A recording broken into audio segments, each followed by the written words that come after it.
लेकिन उन्हें भारत पहुंचने का रास्ता नहीं मालूम था।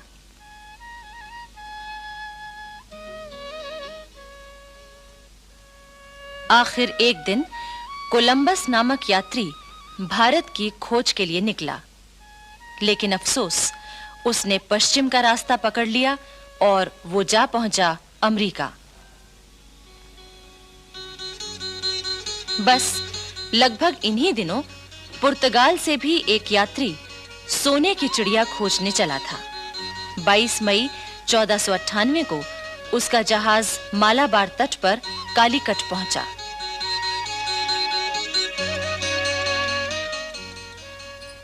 उस जहाज का कप्तान था वास्को डी गामा। अनेक मुसीबतों से जूझता हुआ वो भारत पहुंचा था। उस समय कालीकट में सामुरी नाम के राजा का शासन था। इतिहास में उसको ज़ेमुरिन के नाम से भी कहा गया है।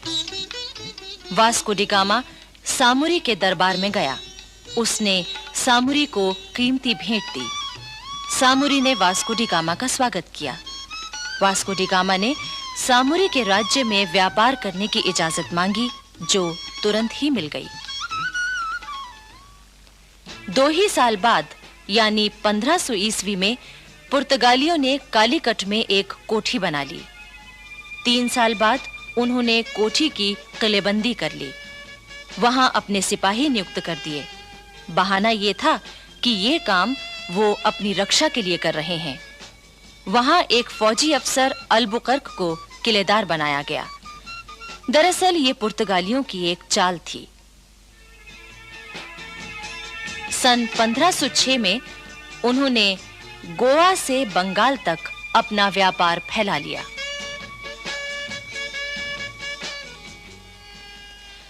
सत्रहवीं शताब्दी के प्रारंभ में हेक्टर नामक एक जहाज अंग्रेज व्यापारियों को लेकर भारत की ओर बढ़ने लगा। इन्होंने सन 1600 में महारानी एलिजाबेथ से आज्ञा लेकर एक व्यापारिक कंपनी बनाई थी, ईस्ट इंडिया कंपनी। इस हेक्टर जहाज के कप्तान हॉकिंस ने जहांगीर के दरबार में पहुंचकर सबसे पहले घुटनों के बल झुककर जमीन चूमी और बादशाह के प्रति अपना आदर प्रकट किया। इसके बाद उसने इंग्लैंड के बादशाह जेम्स प्रथम का पत्र जहांगीर को दिया। जहांगीर ने अंग्रेजों को भारत में व्यापार करने की आज्ञा दे दी। तब सन 1615 में इंग्लैंड के बादशाह ने सर थॉमस रो को मुगल दरबार में अपना पहला राजदूत बनाकर भेजा। धीरे-धीरे अंग्रेजों ने अपना व्यापार फैलाया। उन्होंने पुर्तगालियों की जड़ें कमजोर की, उनके जहाजों को लूटना शुरू कर दिया।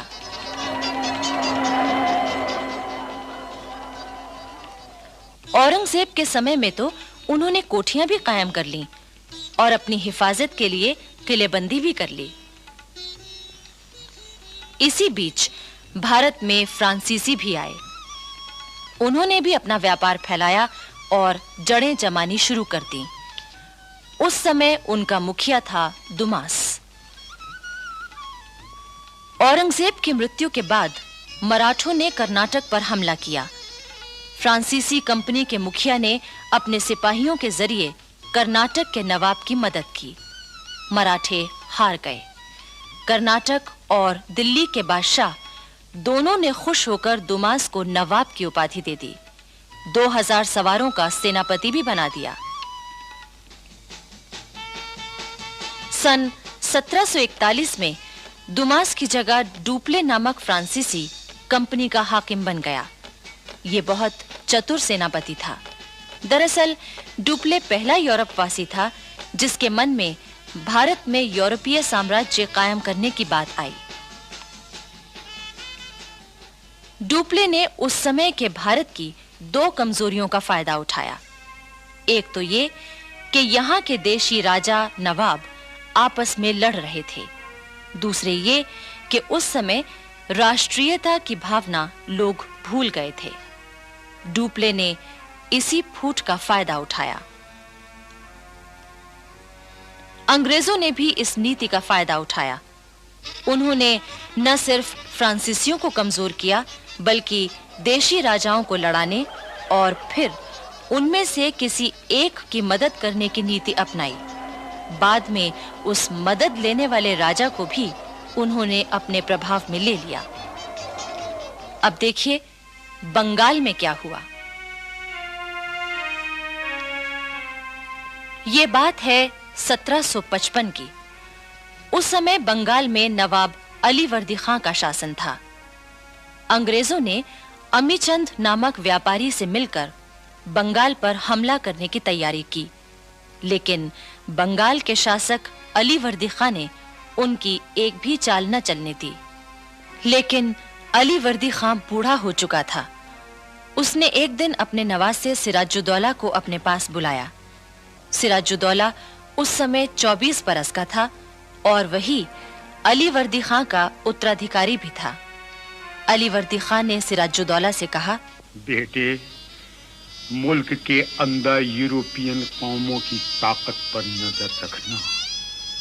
रियासतों की घरेलू झगड़ों के बहाने इन लोगों ने मुगल शहंशाह का मुल्क और शहंशाह की रियाया का धन माल छीनकर आपस में बांट लिया है। इन तीनों यूरोपियन कौमों को एक साथ कमजोर करने का ख्याल ना करना।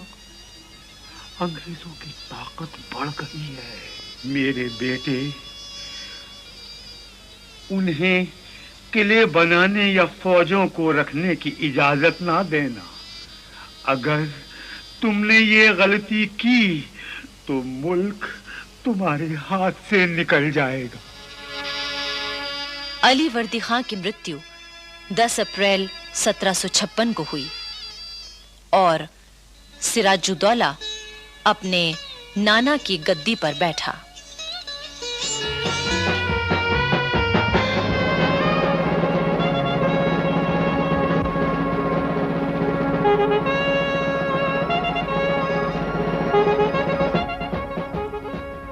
प्लासी की लड़ाई में अंग्रेजों की जीत से भारत में ब्रिटिश शासन की नींव पड़ गई।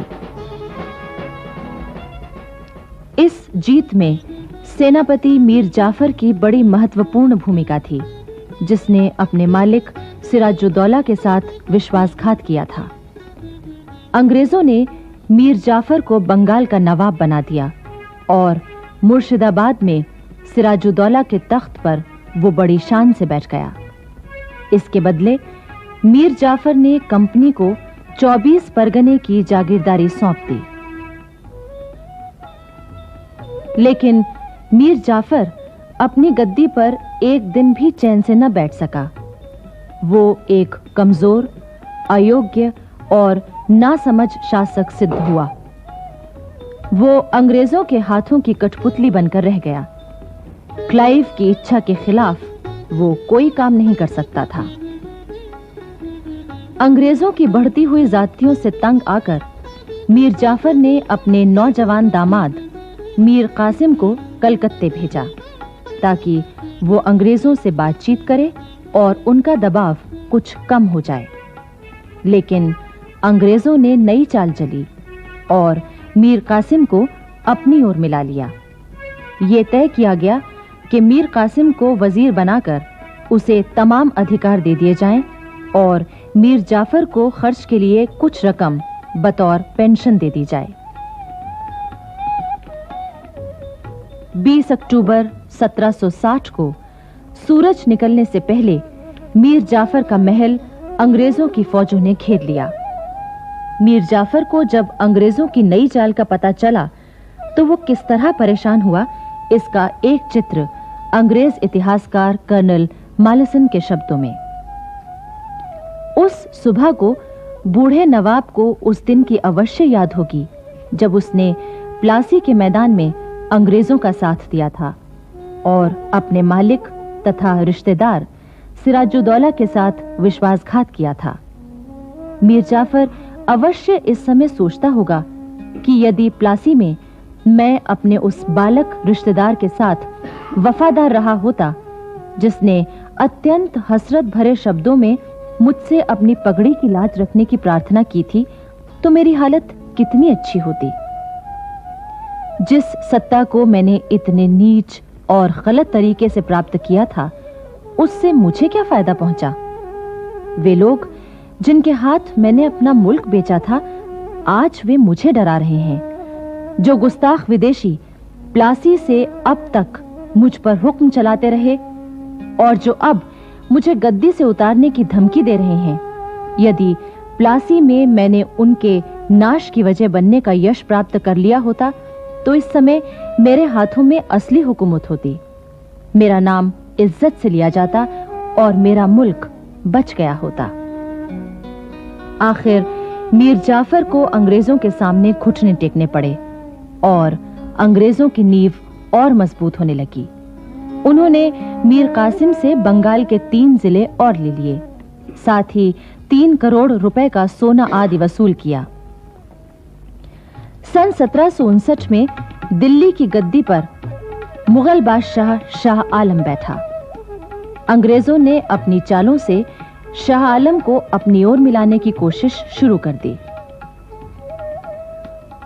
उस समय सारे भारत पर अपनी हुकूमत जमा लेने के लिए अफगानों, मराठों और अंग्रेजों के बीच तिकोना संघर्ष शुरू हो चुका था। देश को विदेशी सत्ता के चंगुल से बचाने का उस समय एक ही उपाय था कि सभी देशवासी किसी एक शक्ति के नेतृत्व में संगठित हो जाते। वो शक्ति थी मुगल सम्राट। किंतु इसी बीच यानी 6 जनवरी 1761 को पानीपत के मैदान में अफगानिस्तान के शासक अहमद शाह अब्दाली और मराठों की सेना के बीच घमासान युद्ध हुआ।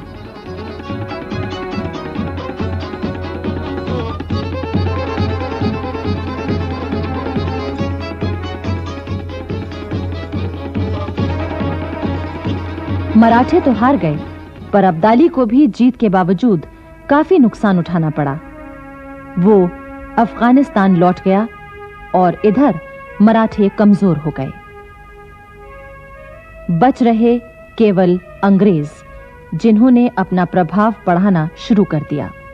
मुगल बादशाह शाह आलम को 26 लाख रुपया देने का वादा करके इस बात के लिए मजबूर किया गया कि वो बंगाल, बिहार और उड़ीसा की दीवानी ईस्ट इंडिया कंपनी को सौंप दें। मजबूर होकर शाह आलम ने अंग्रेजों को बंगाल, बिहार और उड़ीसा की दीवानी सौंप दी, जिसका मतलब ये था कि मालगुजारी वसूल करने और दीवानी के मामले निपटाने का अधिकार अंग्रेजों को मिल गया।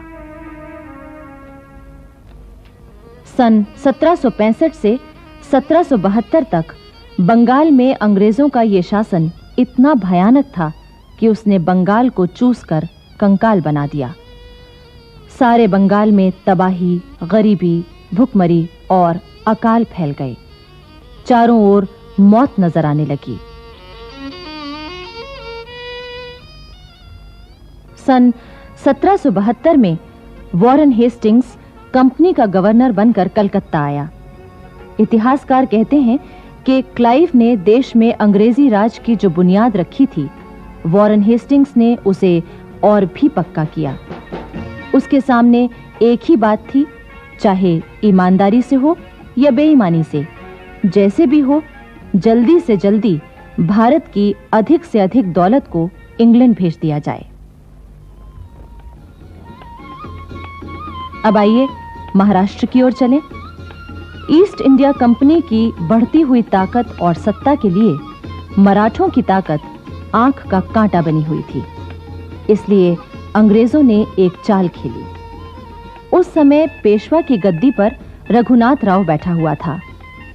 क्योंकि गद्दी का असली मालिक उसका भतीजा नारायण राव अभी नाबालिग था, अंग्रेजों ने रघुनाथ राव को युद्ध का झूठा भय दिखाकर अपनी ओर मिला लिया। इस तरह मराठा दरबार में उनका आना जाना शुरू हो गया। किंतु पेशवा के दरबार में उन दिनों एक बहुत दूरदर्शी और चतुर व्यक्ति मौजूद था, जो अंग्रेजों की सारी चालों को समझ रहा था। वो व्यक्ति था नाना फडणवीस। वो समझ रहा था कि राघोबा मराठा साम्राज्य की नींव कमजोर कर रहा है, पर राघोबा ने उसकी बात नहीं मानी। 30 अगस्त 1773 को राघोबा ने पेशवा नारायण राव की हत्या करवा दी। इस साजिश में अंग्रेजों का पूरा हाथ था। राघोबा अंग्रेजों की हाथ की कठपुतली बन चुका था। नाना फडणवीस ने मराठा राज्य को अंग्रेजों के चंगुल से बचाने की भरसक कोशिश की। इतिहासकार कहते हैं कि नाना फडणवीस ने कर्नाटक के वीर हैदर अली से मिलकर जिस तरह अंग्रेजों की चालों को नाकाम करने की कोशिश की थी, उसमें अगर उसे सफलता मिल जाती तो उस समय देश से विदेशी सत्ता का अंत हो गया होता। किंतु अपने ही लोगों ने उसे धोखा दिया। कर्नाटक के 2 वीरों की कहानी भारतीय स्वतंत्रता संग्राम के इतिहास में बड़े सम्मान से लिखी गई है। ये वीर थे हैदर अली और उसका बेटा टीपू सुल्तान। हैदर अली एक मामूली फकीर का बेटा था। हैदर अली ने बचपन से ही घुड़सवारी, निशानाबाजी, हथियार चलाना और लड़ाई के तौर तरीके सीख लिए थे। बड़ा होकर हैदर अली मैसूर की फौज में भर्ती हो गया। हैदर अली की वीरता और साहस ने कुछ ही समय में उसे मैसूर का प्रधान सेनापति बना दिया। उस समय रियासत का प्रधानमंत्री एक मराठा सरदार खांडेराव था। उसने मराठों से चुपचाप मिलकर मैसूर पर हमला करवा दिया। इस युद्ध में हैदर अली ने विजय पाई और खांडेराव के विश्वासघात का सबको पता चल गया। मैसूर के महाराजा ने प्रसन्न होकर हैदर अली को अपना प्रधानमंत्री बना लिया। उधर अंग्रेज भला ये कैसे सहन कर सकते थे कि हैदर अली की ताकत बढ़े। उन्होंने हैदर अली से छेड़छाड़ करनी शुरू कर दी। कर्नाटक के कई किले खाली करवाए गए और उन्हें जीत लिया गया। हैदर अली के बेटे फतेह अली टीपू की उम्र उस समय 18 वर्ष की थी। तब भी अपने पिता के साथ युद्ध के मैदान में वो मौजूद रहता था।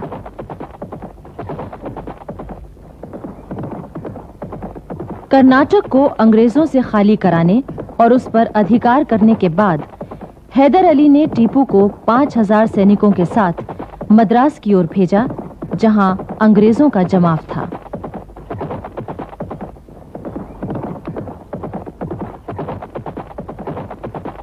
टीपू ने मद्रास के किले से 5 मील दूर सेंट थॉमस की पहाड़ी पर कब्जा कर लिया और आसपास के अंग्रेजी इलाके को अपने अधीन कर लिया। इसके बाद कुछ ही दिनों बाद हैदर अली भी अपनी सेना लेकर मद्रास की ओर बढ़ा। मद्रास में अंग्रेजों का क्या हाल हुआ, इसका रोचक विवरण एक फ्रांसीसी इतिहासकार ने प्रस्तुत किया है। वो लिखता है, मद्रास विजय के अवसर पर हैदर ने अंग्रेजों से कहकर मद्रास के सेंट जॉर्ज के किले के सदर फाटक पर एक चित्र बनवाया, जिसमें हैदर एक शामियाने के नीचे तोपों के ढेर पर बैठा है। पीछे की ओर सेंट जॉर्ज का किला है, जिसकी फसील पर गवर्नर और उसके अंग्रेज साथी घुटनों के बल बैठे हुए हैदर की ओर अपने हाथ बढ़ा रहे हैं। अंग्रेज दूत, डुप्ले और बॉशियार हैदर के सामने जमीन पर घुटने टेके बैठे हैं। डुप्ले की नाक की जगह हाथी की सी सूंड बनी हुई है। हैदर उसकी सूंड को पकड़े हुए हैं, जिसमें से अशर्फियां खनाखन गिर रही हैं। दूसरी ओर पराजित अंग्रेज सेनापति जनरल स्मिथ संधि पत्र हाथ में लिए हुए अपने हाथ से अपनी तलवार के 2 टुकड़े कर रहा है।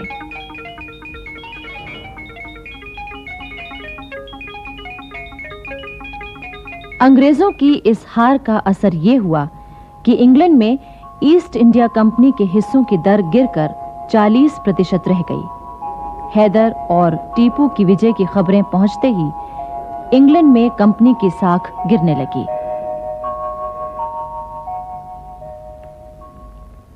इसके बाद हैदर अली ने नाना फडणवीस के साथ मिलकर जिस तरह अंग्रेजों को मात दी थी, उससे अंग्रेज घबरा उठे थे।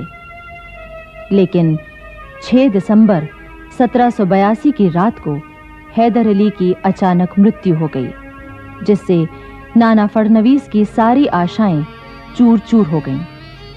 जबकि अंग्रेजों के लिए हैदर अली की मृत्यु वरदान साबित हुई।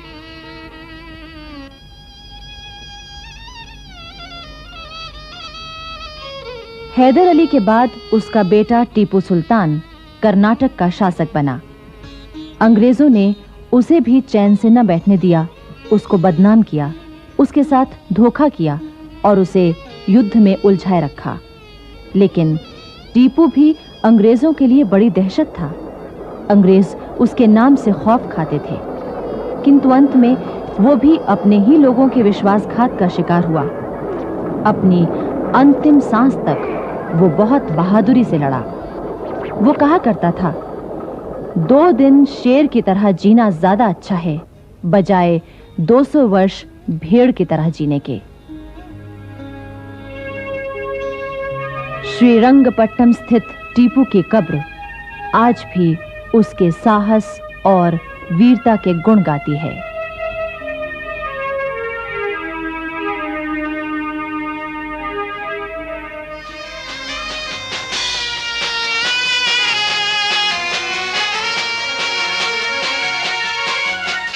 दिल्ली के बादशाह शाह आलम के समय तक अंग्रेज अपने को बादशाह की प्रजा कहा करते थे।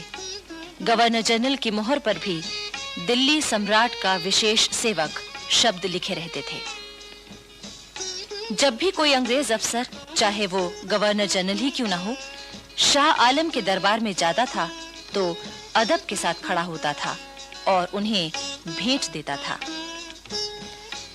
सन 1785 में महाराजा माधोराव सिंधिया ने दिल्ली पर अपना प्रभाव जमा लिया था।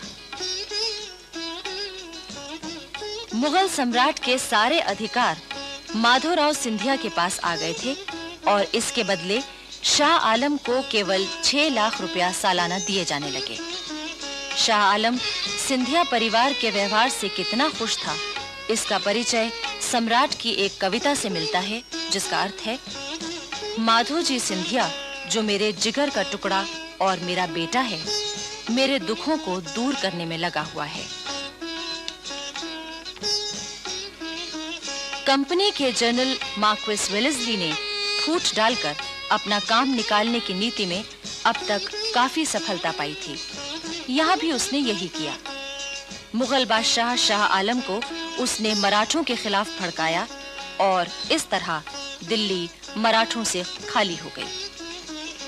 दिल्ली पर कंपनी की सेना का अधिकार हो गया। बादशाह शाह आलम के खर्च के लिए 12 लाख रुपए सालाना दिए जाने लगे।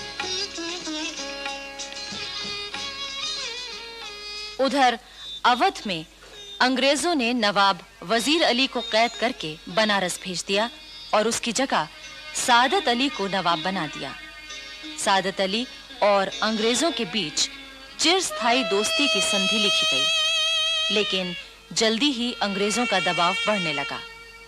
सादत अली के सभी अधिकार और आमदनी के जरिए छीने जाने लगे।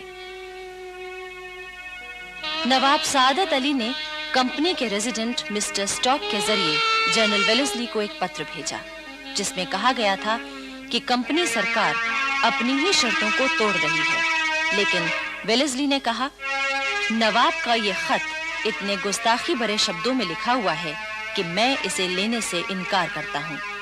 ये खत नवाब को वापस कर दिया जाए और अगर नवाब ने फिर भी इसी तरह अंग्रेज सरकार की इंसाफ पसंदी और ईमानदारी पर शक जाहिर किया तो उसे सजा दी जाएगी। अंग्रेज चाहते थे कि किसी तरह मराठों को कमजोर कर दिया जाए। महाराजा दौलत राव सिंधिया और जसवंत राव होलकर 2 ऐसे वीर थे जो उनकी आंख का कांटा बने हुए थे। अंग्रेजों ने जब इन दोनों के खिलाफ चालें चली तो ये दोनों एक हो गए। इस पर अंग्रेज घबरा गए। उन्होंने पहले दौलत राव सिंधिया से संधि की और ताप्ती और चंबल के बीच में सिंधिया ने जो इलाका जीता था वो उनका ही मान लिया गया। चंबल नदी महाराज सिंधिया के राज्य की सीमा मान ली गई। इसी तरह जसवंतराव होलकर से भी संधि कर ली गई। ताप्ती और गोदावरी के दक्षिण का सारा इलाका होलकर को वापस दे दिया गया। दक्षिण भारत में एक वीर जाति थी, पिंडारी। अंग्रेज इतिहास लेखकों ने वीर पिंडारियों के चरित्र पर अनेक झूठे इल्जाम लगाए और उन्हें डाकू और लुटेरा कहकर बदनाम किया है। लेकिन सच्चाई ये है कि पिंडारी दक्षिण भारत की एक पठान जाति थी। पिंडारी दक्षिण भारत के राजाओं की सेवा में सवार हुआ करते थे। इनके पास अपने घोड़े होते थे। नसरू खां पिंडारी शिवाजी का एक विश्वस्त जमादार था। होलकर और सिंधिया की सेनाओं में भी हजारों पिंडारी योद्धा और सरदार मौजूद थे। हीरा खां पिंडारी और बुरान खां पिंडारी माधोजी सिंधिया के दो विश्वस्त और योग्य सेनापति थे। दौलत राव सिंधिया की सेना में भी सरदार चीतू खां और करीम खां पिंडारी थे, जिन्हें नवाब की उपाधि मिली हुई थी। होलकर राज्य में रहने वाले पिंडारी होलकर शाही और सिंधिया के राज्य में रहने वाले सिंधिया शाही कहलाते थे।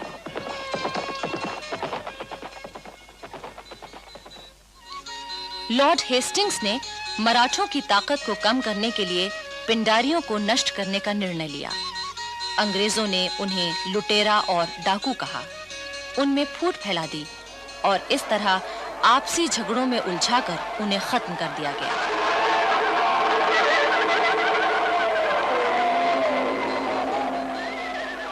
दिल्ली में शाह आलम की मृत्यु के बाद उसका बेटा अकबर शाह गद्दी पर बैठा, पर जैसी कि अंग्रेजों की नीति थी, उन्होंने उससे जो वादे किए थे उन्हें पूरा करने से वे मुकर गए। अकबर शाह ने अपनी शिकायतों को इंग्लैंड के दरबार में पहुंचाने के लिए राजा राम मोहन रॉय को भेजा, पर वहां उनकी कोई सुनवाई नहीं हुई। अंग्रेजों का प्रभाव बराबर बढ़ रहा था। कंपनी ने मार्क्वेस ऑफ हेस्टिंग्स को कंपनी का गवर्नर जनरल नियुक्त किया। उसने अपना पद संभालने के बाद एक नया काम शुरू किया, भारत के उद्योग धंधों को नष्ट करना और भारत के धन से इंग्लिस्तान के उद्योग धंधों को बढ़ाना। ब्रिटिश पार्लियामेंट ने एक एक्ट पास किया जिसमें कहा गया था कि इंग्लिस्तान का बना हुआ माल भारतवासियों के सिर मढ़ा जाए और भारत के प्राचीन उद्योग धंधों का नाश किया जाए। भारत की भयंकर दरिद्रता और गरीबी की कहानी यहीं से शुरू होती है। सूरत में बनने वाले कपड़े और जुलाहों के साथ क्या होता था, उसका हाल एक अंग्रेज लेखक रिचर्ड्स ने लिखा है। अब तुम ये कपड़ा सिर्फ हमको बेचेगा, कंपनी का रेजिडेंट व्यापारी ही इसको खरीदेगा। हम इसकी जो कीमत देगा वही तुम्हें लेना पड़ेगा। नहीं, हम तुमको नहीं बेचेंगे। इस कपड़े के हमको बहुत दाम मिलते हैं। तुम 10 रुपए का माल 1 रुपए में खरीदते हो। क्या बोला? कंपनी के खिलाफ बोलता? नहीं बेचूंगा कपड़ा, नहीं बेचूंगा कपड़ा। मैं अपना धंधा छोड़ दूंगा, लेकिन कंपनी को कपड़ा नहीं दूंगा। जुलाहों से इतनी जबरदस्ती की जाती थी, इतनी सजाएं दी जाती थीं कि न जाने कितने जुलाहों ने अपना पेशा छोड़ दिया, पर उन्हें पेशा छोड़ने से भी रोका जाता था। बंगाल में भी इसी तरह के जुल्म जुलाहों पर हो रहे थे, मगर वे उतना काम नहीं कर पाते थे जितना कंपनी के गुमाश्ते जबरदस्ती उन पर मर देते थे। इसीलिए उनका माल असबाब लेकर भी उसी जगह नीलाम कर दिया जाता था। कच्चे रेशम के धागे लपेटने वालों पर इतना जुल्म किया जाता था कि कई जुलाहों ने उन जुल्मों से तंग आकर हाथों के अंगूठे तक काट दिए, जिससे रेशम का धागा न बनाना पड़े। धीरे धीरे भारत का कागज उद्योग, चीनी उद्योग, भारतीय जहाजरानी, लोहा उद्योग आदि सभी नष्ट कर दिए गए। ईस्ट इंडिया कंपनी और अंग्रेज सरकार की कोशिशों का ये फल निकला कि भारत संसार का एक गरीब देश बन गया। भारत के प्राचीन उद्योग केवल इतिहास की बात बनकर रह गए। लॉर्ड हेस्टिंग्स ने जहां भारत के उद्योग नष्ट किए, दौलत को लूटा, वहीं ब्रिटिश साम्राज्य बढ़ाने की उसकी भूख भी बराबर बढ़ रही थी। वो मराठों की ताकत को खत्म करने के लिए आगे बढ़ा। उस समय पूना में बाजीराव पेशवा का शासन था। अंग्रेजों ने दोस्ती के नाम पर उससे धोखा किया और युद्ध का बहाना ढूंढने लगे। 30 अक्टूबर 1817 को अंग्रेजों की सेना ने पूना के पास डेरा डाल दिया। मराठों ने समझ लिया था कि अंग्रेज अब तक दोस्ती की जो बातें कर रहे थे वे सब झूठ थीं। वे तो युद्ध ही करना चाहते हैं। बापू गोखले पेशवा की सेना के प्रधान सेनापति थे। वे एक अत्यंत देशभक्त, युद्ध कुशल और वीर सेनापति थे। 5 नवंबर 1817 को खड़की के पास मराठों और अंग्रेजों की सेनाओं के बीच युद्ध शुरू हुआ, लेकिन बालाजी पंतनाथ और यशवंतराव घोरपड़े जैसे विश्वासघातियों के सामने बापू गोखले की सेना कहां टिकने वाली थी। बापू गोखले अंत समय तक अंग्रेजों से मुकाबला करते रहे और वीर गति को प्राप्त हुए। अंग्रेज जानते थे कि मराठे सरदार इतनी जल्दी पेशवा के शासन का अंत नहीं होने देंगे, इसलिए उन्होंने बाजीराव के खिलाफ एक और चाल चली। सतारा के नाबालिग राजा प्रताप सिंह की मां को उन्होंने वादा किया कि पूरे मराठा साम्राज्य के वास्तविक अधिकारी के रूप में उसने ऐलान जारी कर दिया। सुनो सुनो सुनो, शिवाजी महाराज के वंशज सतारा के राजा प्रताप सिंह का ऐलान सुनो। अंग्रेज हमारा दोस्त है। बाजीराव पेशवा से कोई किसी तरह का संबंध ना रखे। हर आम और खास का फर्ज है कि इस लड़ाई में वो अंग्रेजों की मदद करे। इस ऐलान से बाजीराव पेशवा की स्थिति काफी कमजोर हो गई। उसने मजबूर होकर अंग्रेजों की अधीनता स्वीकार कर ली।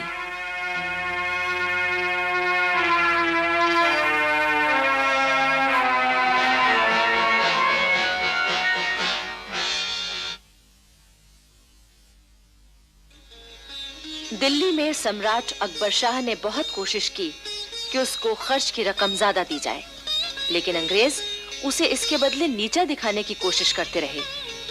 वे अकबर शाह का अपमान करने लगे। इससे अकबर शाह और उसके साथियों में अंग्रेजों के लिए नफरत बढ़ने लगी। सन 1837 में अकबर शाह की मृत्यु हो गई। उसका बेटा बहादुर शाह अपने पिता के सिंहासन पर बैठा। सम्राट बहादुर शाह ने भी अपने खर्च की रकम को बढ़ाना चाहा, लेकिन उसे जवाब मिला, अगर आप अपने बचे खुचे अधिकार कंपनी को सौंप दें तो आपके खर्च की रकम बढ़ा दी जाएगी। लेकिन बहादुर शाह ने इसे नहीं माना। इससे जहां बहादुर शाह के दिल में अंग्रेजों के प्रति नफरत बढ़ी, वहीं अंग्रेज इस कोशिश में लग गए कि किसी तरह दिल्ली की बादशाहत को ही क्यों न खत्म कर दिया जाए। बहादुर शाह ने यह भी चाहा कि बेगम जीनत महल के पुत्र जवां बख्त को युवराज नियुक्त कर दिया जाए। बेगम जीनत महल एक योग्य बेगम थी। उनमें संगठन शक्ति बड़ी जबरदस्त थी, इसलिए अंग्रेज उनसे घबराते थे और उनकी कोई बात मानने के लिए तैयार न थे। जाहिर है कि बेगम जीनत महल के शहजादे जवां बख्त को वो कैसे युवराज बनने देते। बादशाह बहादुर शाह ने अपने शहजादों के दस्तखतों से अंग्रेजों को खत भिजवाया कि वे चाहते हैं कि शहजादे जवां बख्त को युवराज बना दिया जाए। इस पर अंग्रेजों ने एक नई चाल खेली। उन्होंने एक शहजादे मिर्जा कोयाश को अपनी ओर मिला लिया। उससे ये समझौता कर लिया कि उसे केवल शहजादा कहा जाएगा। वो दिल्ली का किला खाली कर देगा और सिर्फ 15,000 रुपए मासिक पेंशन लेगा। अंग्रेजों ने सन 1856 में बहादुर शाह को भेंट और नजर देना बंद कर दिया। उन्होंने गवर्नर जनरल की मोहर पर से दिल्ली सम्राट का विशेष सेवक शब्द निकाल दिए। बादशाह की खुलेआम उपेक्षा होने लगी। कंपनी का जो सिक्का बादशाह के नाम पर ढाला जाता था वो भी बंद कर दिया गया। बहादुर शाह के साथ होने वाले इस दुर्व्यवहार का फल ये हुआ कि बहादुर शाह और दिल्ली की जनता में विद्रोह की चिंगारी भड़क उठी। इसी चिंगारी ने 1857 में ज्वालाओं का रूप ले लिया था। 1857, जबकि भारतीय स्वतंत्रता संग्राम शुरू हुआ। लेकिन यह संग्राम किसी एक घटना का परिणाम न था, बल्कि भारत में ब्रिटिश साम्राज्य के बढ़ते हुए प्रभाव और अंग्रेजों द्वारा किए जा रहे जुल्मों का फल था।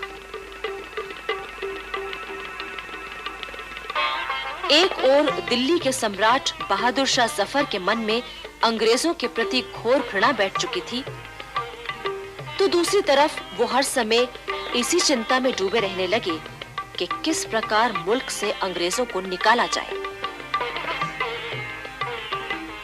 उधर अवध में नवाब वाजिद अली शाह का शासन समाप्त करने के लिए अंग्रेजों ने वाजिद अली शाह को बहुत बदनाम किया।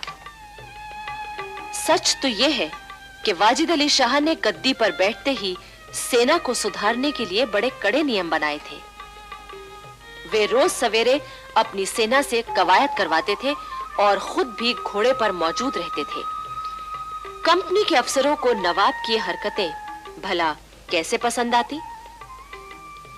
लॉर्ड डलहौजी की आज्ञा से लखनऊ का रेजिडेंट आउटरम वाजिद अली शाह से मिलने आया है। नवाब साहब, कंपनी के गवर्नर जनरल लॉर्ड डलहौजी चाहते हैं कि आप इस कागज पर दस्तखत कर दें। क्या लिखा है इसमें? आप खुद पढ़ लीजिए। मैं वाजिद अली शाह खुशी से अपनी सल्तनत कंपनी को देने के लिए राजी हूँ।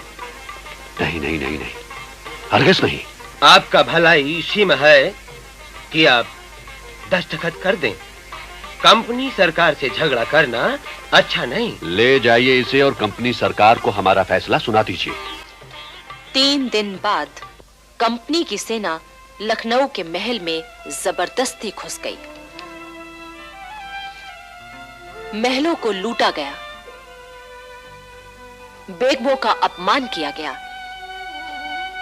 वाजिद अली शाह को कैद करके कलकत्ते भेज दिया गया और पूरे अवध पर कंपनी का कब्जा हो गया।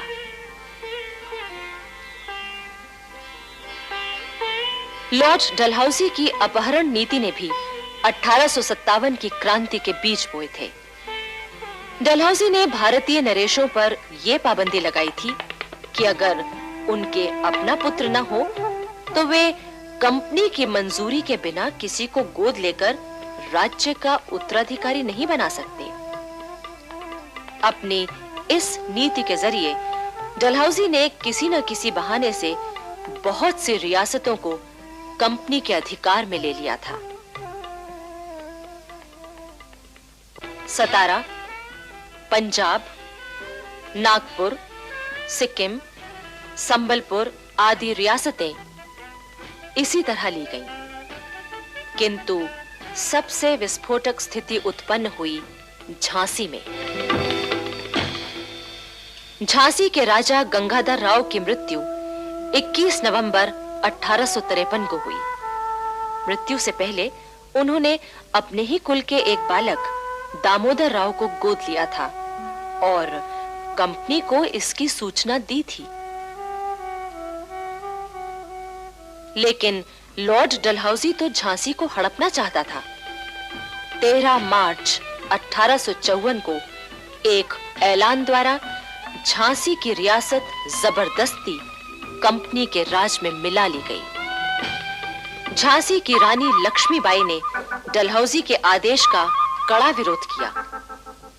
उधर दक्षिण में पेशवा बाजीराव के गोद लिए पुत्र नाना साहब के साथ भी कंपनी सरकार कुछ कम अन्याय न कर रही थी। इससे नाना साहब के दिल में अंग्रेजों के लिए घृणा पैदा हो गई।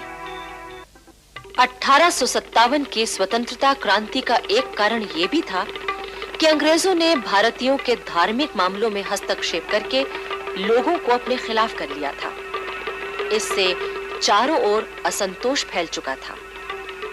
देश के तमाम वीर नेता विद्रोह के लिए तैयार थे। झांसी की रानी लक्ष्मीबाई, तात्या टोपे, बिहार केसरी बाबू कुंवर सिंह, नाना साहब पेशवा, सभी के दिल में क्रांति की आग सुलग चुकी थी। बहादुर शाह जफर ने देश के इन तमाम लोगों से संपर्क किया और क्रांति के लिए उन्हें तैयार किया।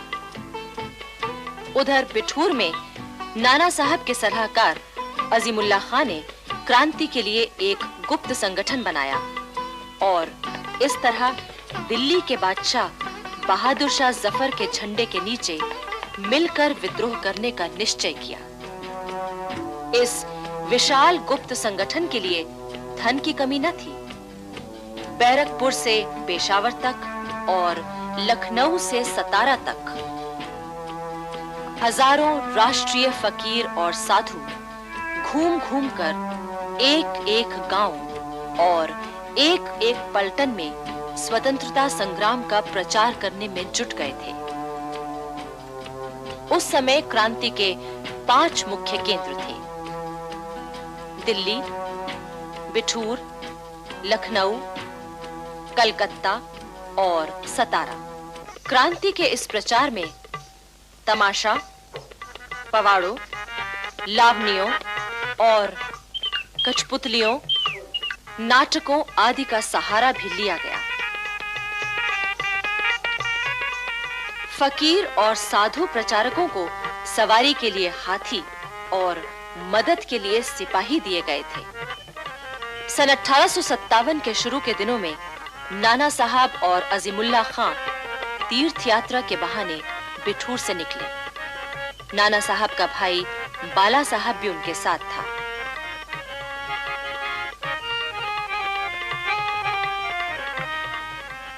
सबसे पहले ये लोग दिल्ली पहुंचे। लाल किले के दीवाने खास में सम्राट बहादुर शाह, बेगम जीनत महल और दिल्ली के मुख्य नेताओं के साथ इन लोगों की गुप्त मंत्रणाएं हुई। इसके बाद नाना साहब अंबाला, लखनऊ, कालपी होते हुए बिठूर पहुंचे।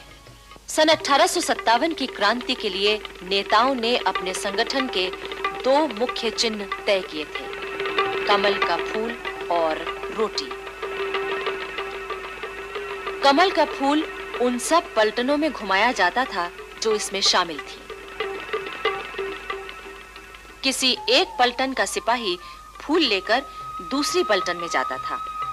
उस पलटन भर में हाथों हाथ वो फूल सबके हाथों से निकलता था।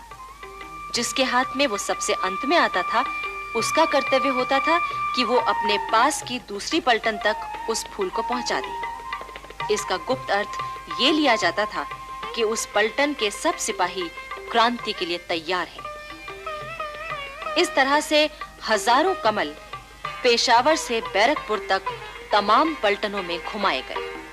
रोटी को एक गांव का चौकीदार दूसरे गांव के चौकीदार के पास ले जाता था।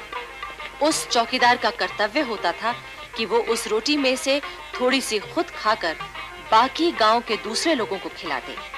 फिर गेहूं या दूसरे आटे की उसी तरह की रोटियां बनवाकर वो अपने पास के गांव तक पहुंचा दे। इसका मतलब ये होता था कि उस गांव की जनता राष्ट्रीय क्रांति में भाग लेने के लिए तैयार है। नाना साहब की यात्रा के दौरान ही सारे देश में क्रांति का दिन 31 मई तय किया गया था, किंतु इस तिथि की सूचना हर केंद्र के केवल मुख्य नेताओं को और हर पलटन के 3-3 अफसरों को दी गई थी। बाकी लोगों से कहा गया था कि वे अपने नेताओं के संकेत का इंतजार करें। उधर बैरकपुर छावनी में एक विस्फोटक घटना हुई। अरे पंडित जी, जरा अपना लोटा तो दे दो, पानी पीना है। मैं अपना लोटा कैसे दे सकता हूँ? अशुद्ध नहीं हो जाएगा। अरे अब जात पात का घमंड छोड़ो पंडित जी, तुम्हें शायद मालूम नहीं है, अब तो तुम्हें अपने दांतों से गाय और सूअर की चर्बी काटनी होगी। हाँ, क्या बकते हो? सही कह रहा हूँ पंडित जी। अब जो नए कारतूस बने हैं उनमें जानबूझकर ये दोनों चीजें लगाई जा रही हैं। हाँ, गाय और सूअर की चर्बी लगे कारतूसों ने उस समय की हिंदुस्तानी फौज में चिंगारी का काम किया।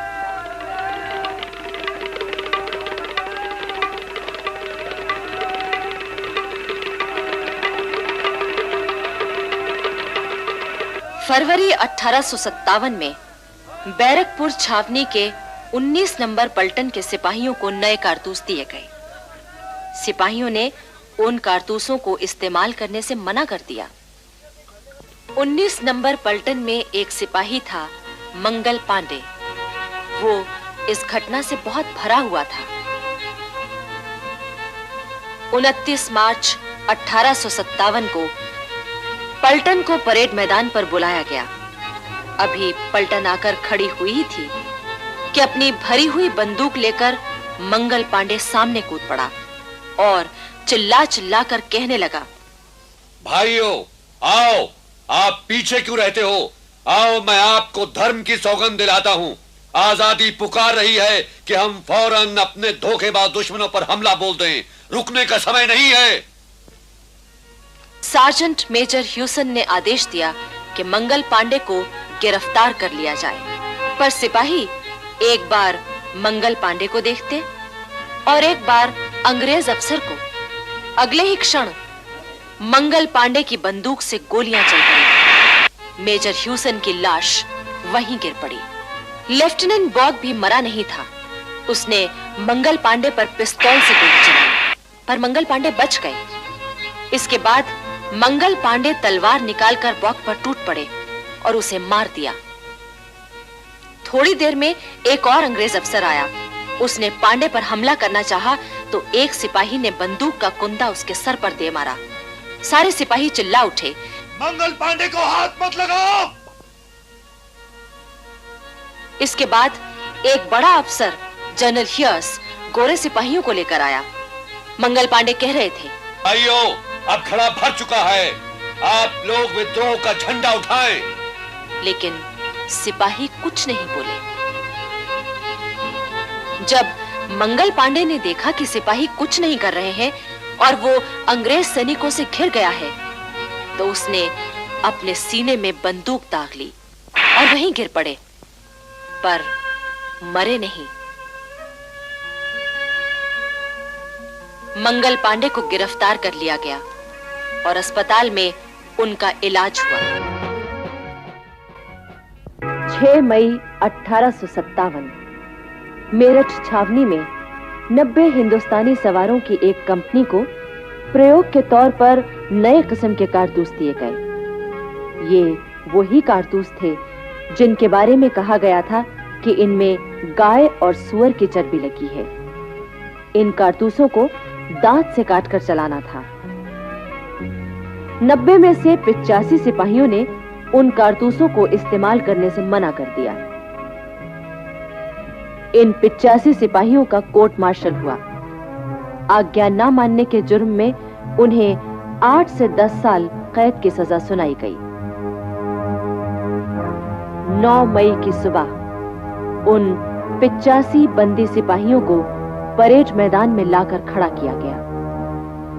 उनके सामने गोरी फौज और उसके साथ तोपखाना भी खड़ा किया गया। इस दृश्य को दिखाने के लिए छावनी के बाकी सिपाहियों को भी बुलाया गया ताकि वो भी सबक लें। बंदी बनाए गए सभी 85 सिपाहियों की वर्दियां उतरवा ली गईं। बेड़ियां डाल दी गईं। इस तरह अपमानित करके उन्हें जेलखाने ले जाया गया। अपने साथियों के साथ हुए इस जुल्म को देखकर वहां खड़े भारतीय सिपाही भीतर ही भीतर दुख और गुस्से से परेशान हो उठे। उसी दिन शाम को जब मेरठ छावनी के बाकी सिपाही बाजार में घूमने गए तो सभी ने उन्हें नफरत की निगाह से देखा। लो, ये आ गए बड़े सूरमा, अंग्रेजों के गुलाम। इनके भाई जेल में बंद हैं और ये यहाँ मूछें तानकर मक्खियाँ मारने आए हैं। मक्खियाँ मारने नहीं, चूड़ियाँ पहनने आए हैं। हाँ। अरे तो देर किस बात की है? लो भैया, पहन लो चूड़ियाँ। सिपाहियों के लिए ये अपमान बर्दाश्त करना मुश्किल हो गया। बैरकों में उसी रात गुप्त सभाएं हुई। न कोई सो सका, न किसी को चैन आया। 9 मई की ही रात को सिपाहियों ने दिल्ली के नेताओं को खबर भेज दी कि हम विद्रोह कर रहे हैं और कल या परसों तक दिल्ली पहुंच रहे हैं। अब हमारे लिए 31 मई तक रुकना मुश्किल है। 10 मई 1857 उस दिन रविवार था। मेरठ शहर के अंदर नगर निवासी और हजारों हथियारबंद ग्रामवासी इकट्ठा हो रहे थे। उधर छावनी में वो सुबह आई जिसका क्रांतिकारी सिपाही सारी रात बेताबी से इंतजार करते रहे थे। उनका दल सबसे पहले जेल खाने की ओर बढ़ा। उन्होंने जेल की दीवार तोड़ दी और जेल में घुस गए। उन्होंने बंदी बनाए सिपाहियों की बेड़ियां काट दी और उन्हें मुक्त किया। जेल के जेलर भी क्रांतिकारियों से मिल गए थे। उन्होंने न तो कोई विरोध किया और न अंग्रेज अफसरों को खबर ही दी। इसके बाद सारे क्रांतिकारी सिपाही अंग्रेजों का खात्मा करने के लिए दौड़ पड़े। हिंदू, मुसलमान, पैदल, सवार और तोपखाने के सिपाही सभी विद्रोही हो उठे।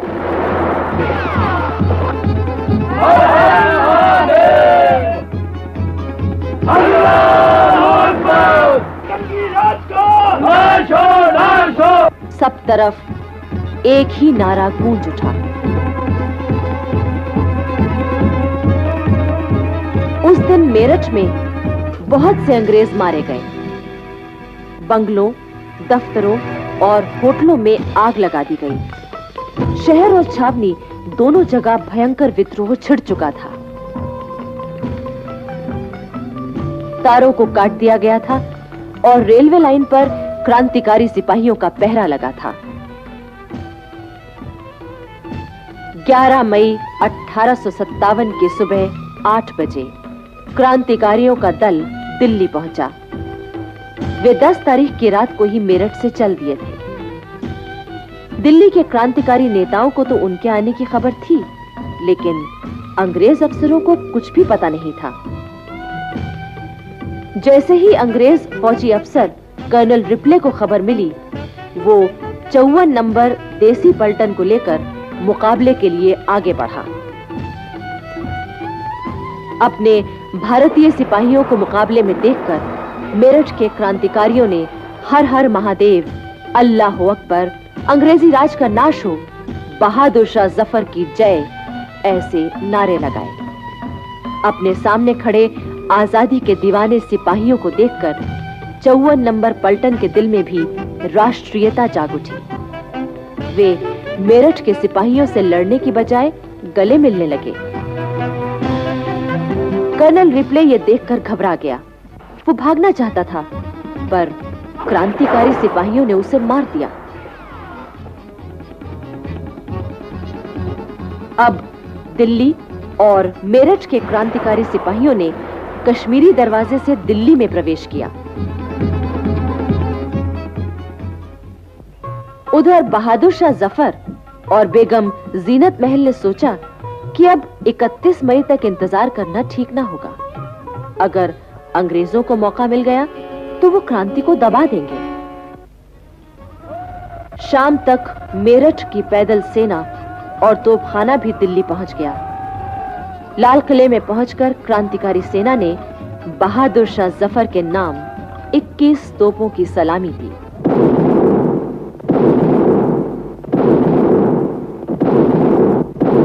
बहादुर शाह के पास पहुंचकर क्रांतिकारी सिपाहियों ने उन्हें सलाम किया और मेरठ का हाल सुनाया। मेरा खजाना खत्म हो चुका है, मैं आप लोगों को तनख्वाहें कहां से दूंगा? हम लोग हिंदुस्तान भर के अंग्रेजी खजाने ला लाकर आपके कदमों में डाल देंगे।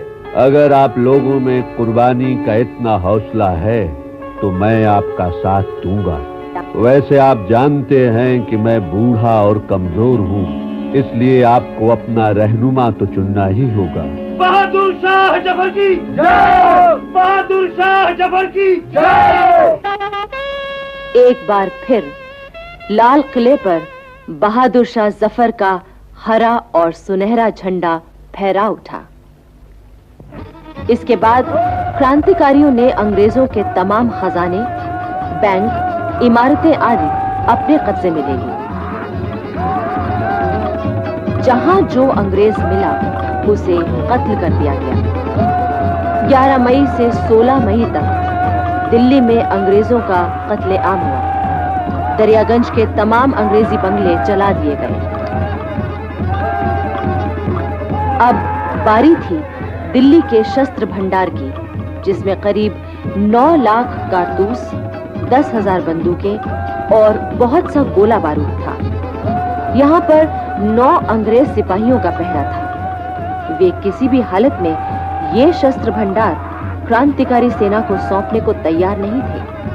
आखिर क्रांतिकारी सेना ने उन पर आक्रमण कर दिया। वे 9 अंग्रेज सिपाही ज्यादा देर टिक न सके। उनमें से एक अंग्रेज सिपाही ने शस्त्र भंडार में आग लगा दी। इससे इतना भयानक विस्फोट हुआ कि वे 9 अंग्रेज सैनिक, 25 हिंदुस्तानी और करीब 300 दिल्लीवासी मारे गए। 16 मई 1857 को दिल्ली शहर कंपनी के हाथों से पूरी तरह आजाद हो गया और सम्राट बहादुर शाह जफर का शासन स्थापित हो गया। बहादुर शाह जफर ने सबसे पहले बरेली के बहादुर बख्त खां को सेना की कमान सौंपी और उसे प्रधान सेनापति बनाया। इस मौके पर बहादुर शाह ने बख्त खां से कहा, बहादुर, मुझे तुझ पर बड़ा भरोसा है। मुझे तुम खुदा हवाले करो और यहाँ मैदान जंग में कुछ करके दिखाओ। इसके बाद बहादुर शाह जफर ने देशवासियों के नाम एक पैगाम प्रसारित किया। मेरी ये दिली ख्वाहिश है कि जिस कीमत पर और जिस जरिए से भी हो सके फिरंगियों को हिंदुस्तान से बाहर निकाल दिया जाए, लेकिन इस मकसद को पूरा करने के लिए जिस इनकलाबे जंग की शुरुआत की गई है वो तब तक फतेहयाब नहीं हो सकती जब तक कि कोई ऐसा शख्स जो इस तहरीक के तमाम बार को अपने कंधों पर उठा सके और तमाम कौम का नुमाइंदा कहला सके, मैदान में आकर इस इनकलाबी जंग की क़यादत अपने हाथ में न ले ले। बहादुर शाह ने यह भी ऐलान किया, अंग्रेजों को मुल्क से निकाल दिए जाने के बाद अपने जाती फायदे के लिए हिंदुस्तान पर हुकूमत करने की बाखुदा मेरी जरा भी ख्वाहिश नहीं है। याद रखें, खुदा ने इंसान को जितनी भी नेमतें अता की हैं उसमें सबसे बड़ी बरकत आजादी है। इसलिए हमें हर कीमत पर अपनी आजादी की हिफाजत करनी है।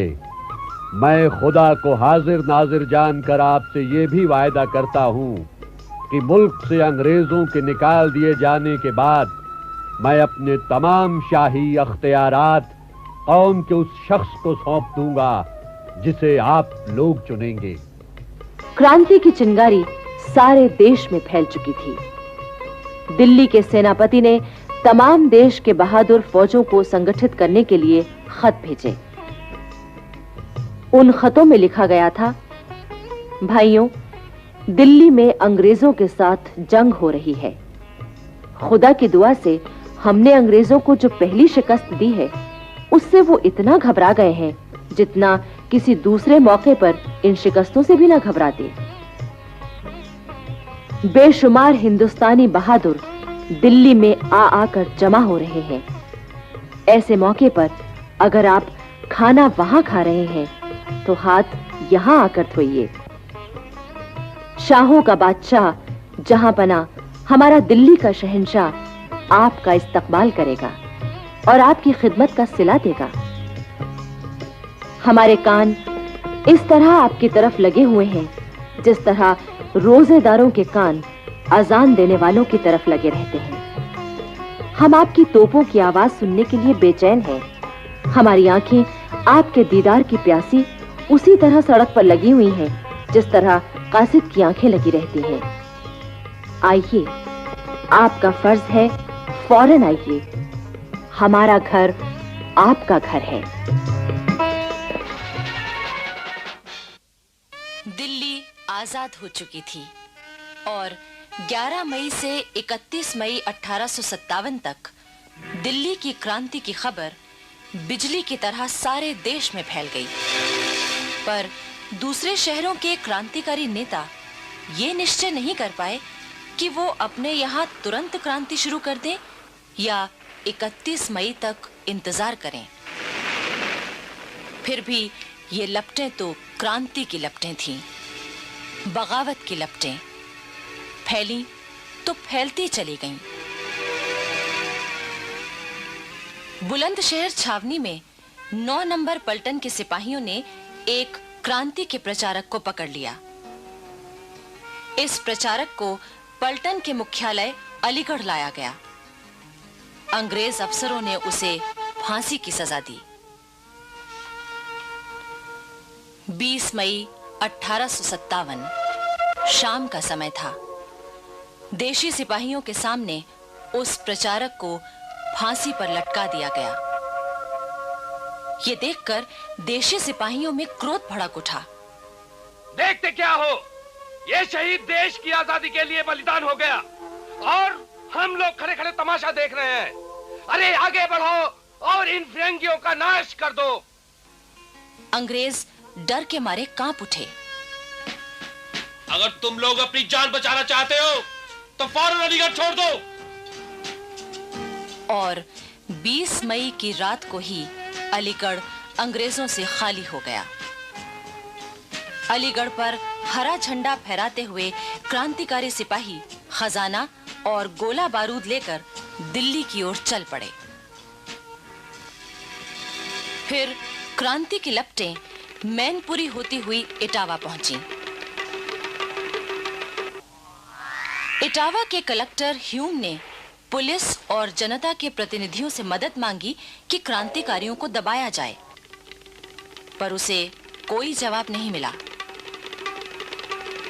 अंत में इटावा में मौजूद अंग्रेज सिपाहियों ने क्रांतिकारियों को दबाने की कोशिश की और लड़ाई छिड़ गई। अंग्रेज सिपाहियों के साथ मजिस्ट्रेट मिस्टर डेनियल भी मारे गए।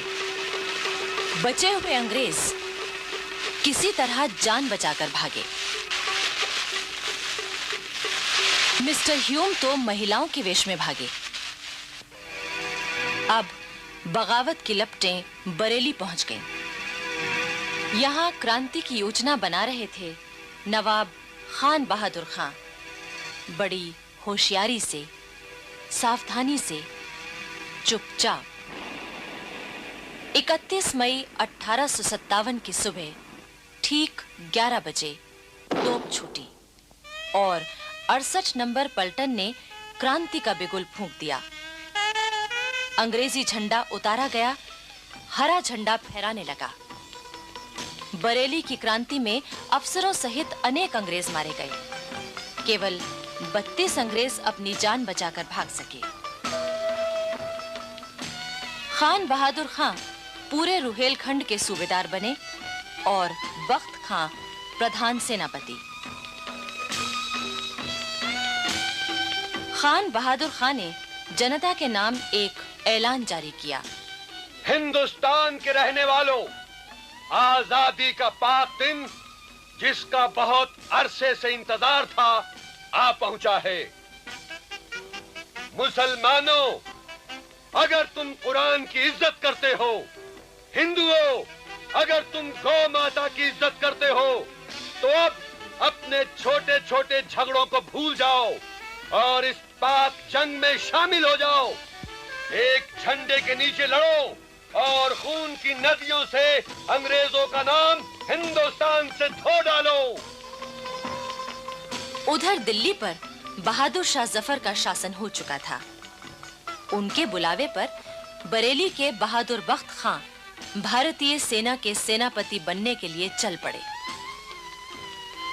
उनकी सेना के साथ शाहजहांपुर, बदायूं और मुरादाबाद से आई देशी पलटनें, तोपें और खजाना था। 3 जून को आजमगढ़ में 17 नंबर की पलटन ने क्रांति शुरू कर दी।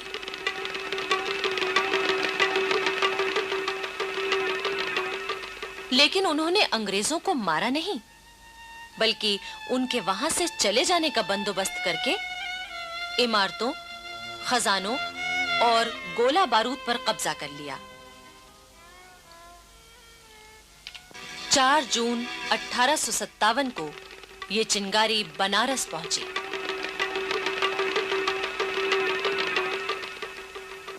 अंग्रेज अफसरों ने तय किया कि देशी सिपाहियों से उनके हथियार रखवा लिए जाएं। उन्हें परेड ग्राउंड बुलाया गया। अंग्रेज अफसरों ने जैसे ही देशी सिपाहियों को हथियार रखने का आदेश दिया कि इन सिपाहियों ने अंग्रेजों पर हमला बोल दिया।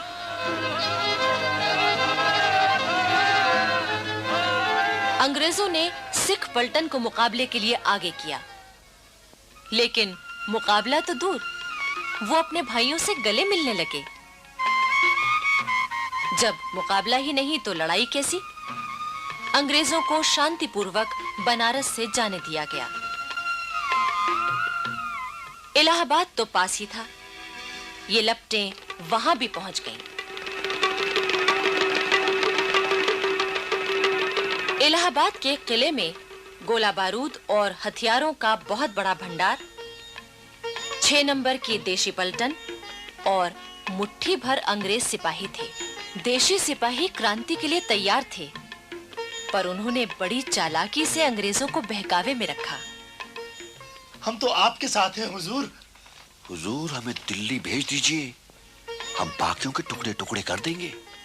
6 जून 1857 की सुबह एक बार फिर अंग्रेज अपनी तसल्ली के लिए देशी सिपाहियों से मिले।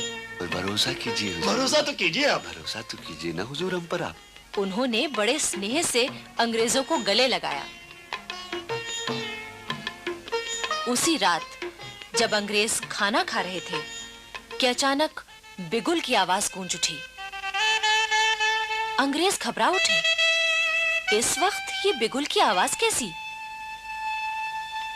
बैरकों से सिपाही अपने हथियार लेकर निकल पड़े। चारों ओर भगदड़ मच गई।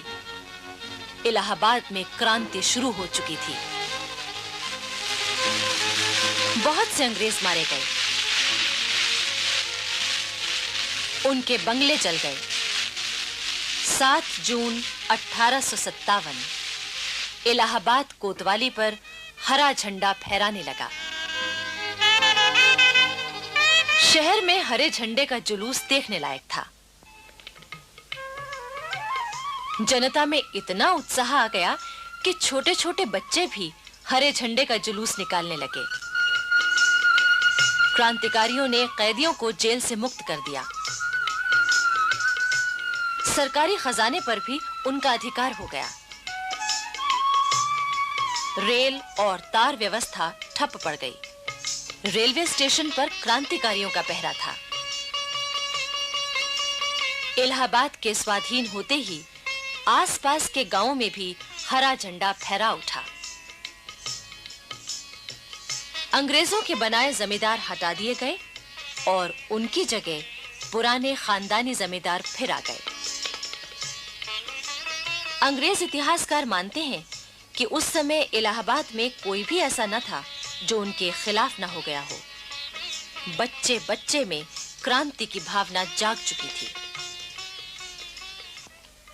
लेकिन इलाहाबाद किले पर अभी तक क्रांतिकारियों का कब्जा न हो सका था, क्योंकि वहां मौजूद कुछ भारतीय सिपाही अंग्रेजों की मदद कर रहे थे। आखिर प्रमुख लोगों ने मिलकर मौलवी लियाकत अली को शासन का कामकाज संभालने के लिए इलाहाबाद का सूबेदार बनाया। मौलवी लियाकत अली बहुत नेक इंसान थे। सब लोग उनका बहुत आदर करते थे। मौलवी साहब ने खुसरो बाग को अपना केंद्र बनाया। वो दिल्ली के सम्राट बहादुर शाह जफर को वहां के हालात की खबर भेजते रहे और इलाहाबाद के किले में मौजूद देशी सिपाहियों को क्रांति में शामिल होने के लिए पैगाम भेजते रहे। लेकिन इन सिपाहियों ने अंग्रेजों का ही साथ दिया। इस तरह इलाहाबाद के किले को छोड़कर सब जगह क्रांतिकारियों का अधिकार हो चुका था।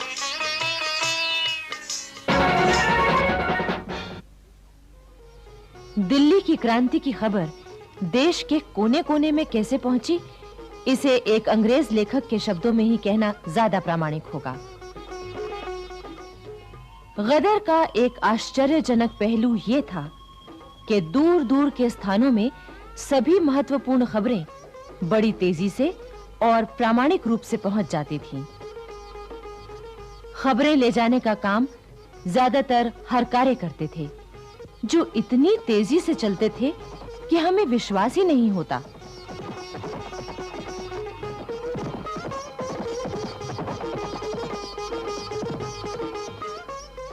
यही कारण था कि दिल्ली की स्वाधीनता की खबर नाना साहब को 15 मई 1857 को मिली और कानपुर में अंग्रेजी सेना के सेनापति ह्यू व्हीलर को 18 मई को, यानी पूरे 3 दिन बाद। बिठूर में उस समय नाना साहब के दरबार में उनके 2 भाई बाला साहब और बाबा साहब, नाना साहब का भतीजा राव साहब, अजीमुल्ला खां और प्रसिद्ध मराठा सेनापति तात्या टोपे मौजूद थे।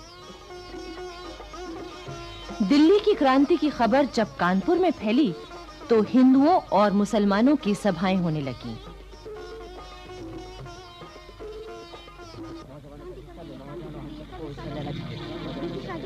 धीरे-धीरे स्कूलों के लड़के, बाजारों में आम लोग और गली मोहल्लों में भी स्वतंत्रता क्रांति की बातें शुरू हो गईं। छावनी में सिपाहियों में भी क्रांति की गुप्त बातचीत शुरू हो गई। फिरंगियों के खिलाफ उनकी बाहें फड़कने लगी। लेकिन नाना साहब 31 मई तक कुछ भी नहीं करना चाहते थे। उधर अंग्रेज सेनापति व्हीलर को पूरा विश्वास था कि नाना साहब तो अंग्रेजों का ही साथ देंगे। इसी उम्मीद से उसने उन्हें संदेश भेजा कि वो आएं और कानपुर की रक्षा में मदद करें। लेकिन दूसरी तरफ व्हीलर ने अपनी रक्षा के लिए गंगा के दक्षिण में एक नया किला भी बना लिया था और पूरी किलेबंदी भी कर ली थी।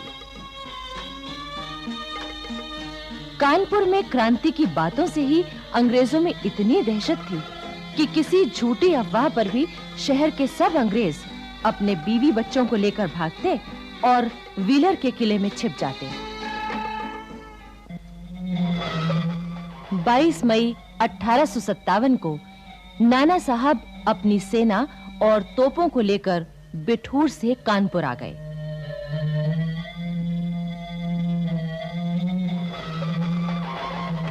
उन्होंने नवाबगंज में अपना डेरा जमाया।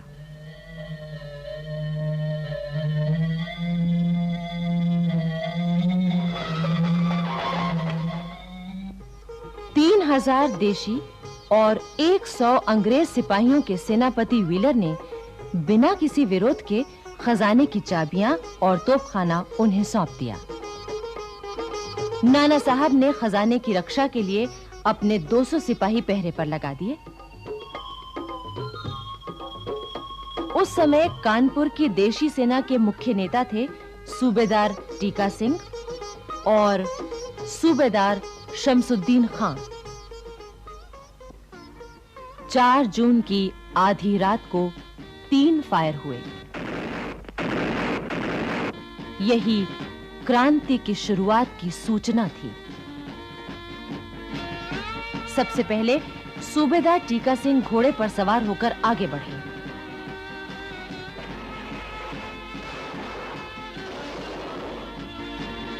फिर देशी पलटन के हजारों घुड़सवार और पैदल सिपाही मैदान में निकल आए।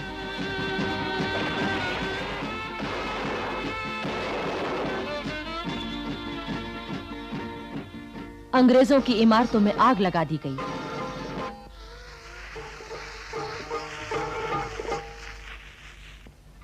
उनके झंडे को हटाकर हरा झंडा फहरा दिया गया। 5 जून को नाना साहब की सेना भी क्रांति सेना से मिल गई। सब तरफ उनका कब्जा हो गया।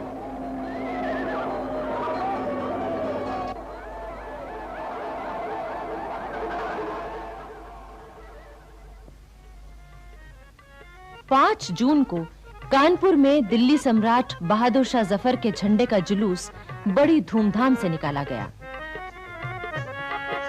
नाना साहब को कानपुर का शासक चुना गया। नगरवासियों ने उनकी जय जयकार की और सब ने नाना साहब का साथ देने का वचन दिया। 6 जून को सवेरे नाना साहब ने व्हीलर को खबर भेजी कि आज आप किला हमारे हवाले कर दीजिए, वरना हम हमला करेंगे। लेकिन व्हीलर यूं मानने वाला नहीं था। उसने किला खाली करने से इनकार कर दिया।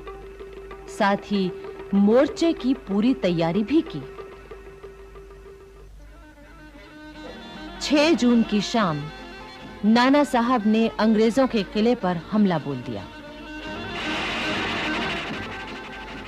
उस समय कानपुर के लगभग सभी अंग्रेज, स्त्री पुरुष और बच्चे किले में मौजूद थे।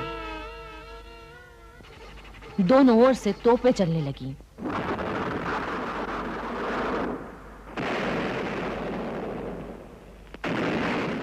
दोनों ओर के सिपाही मरने लगे, घायल होने लगे। इस संघर्ष के दौरान कानपुर की जनता का हौसला बढ़ा हुआ था। महिलाएं भी बड़े उत्साह से जुटी हुई थीं। क्रांतिकारी सेना को गोला बारूद और खाना पहुंचाने के साथ-साथ घायलों की सेवा भी कर रही थीं। इसमें कानपुर की एक वेश्या अजीजन ने तो कमाल ही कर दिया। एक अंग्रेज इतिहासकार लिखता है कि अजीजन हथियार बांधे घोड़े पर सवार बिजली की तरह दौड़ती फिरती थी। दनदनाते तोप के गोलों और बरसती हुई आग की परवाह न करके वो तोपचियों को गोला बारूद पहुंचाती, सिपाहियों को खाना खिलाती, दूध पिलाती और उनका हौसला बढ़ाती। अजीजन निर्भय होकर छावनी में घायल सिपाहियों की सेवा भी करती और गुप्त संदेश भी झटपट पहुंचा देती।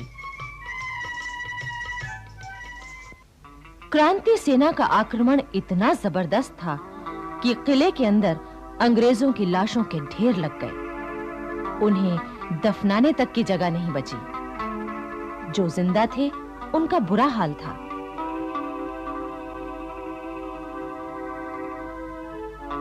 किले में केवल एक ही कुआं था जो गोले गिरने से टूट चुका था।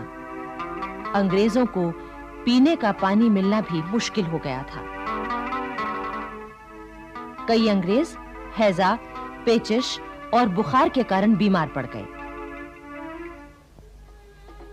उधर नाना साहब ने शहर के तमाम खास लोगों की सभा बुलाई और उनकी सलाह से शहर का शासन चलाने का इंतजाम किया। हुलास सिंह को मुख्य न्यायाधीश बनाया। फौज को रसद पहुंचाने की जिम्मेदारी मुल्ला को सौंपी। दीवानी के मुकदमों के लिए ज्वाला प्रसाद, अजीमुल्लाह खां और बाबा साहब की अदालत बनाई गई। अंग्रेज इतिहासकार एम टॉमसन ने लिखा है कि नाना साहब की शासन व्यवस्था में नगर में पूरी तरह शांति थी। 18 जून और 23 जून को अंग्रेजों से फिर घमासान युद्ध हुए।